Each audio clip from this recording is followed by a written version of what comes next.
After a very nice but slightly overpriced breakfast, we went to pick up the car that we rented for the day so we could drive to IKEA near Tokyo because I desperately needed new chairs.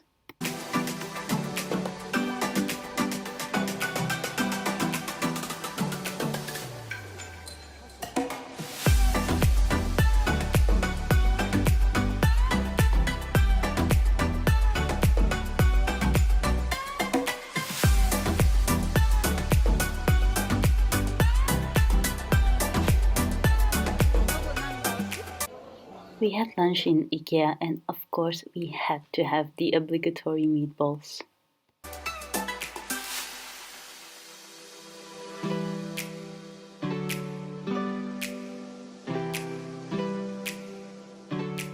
So I ended up buying my chairs and a plant and also a bunch of candles at IKEA.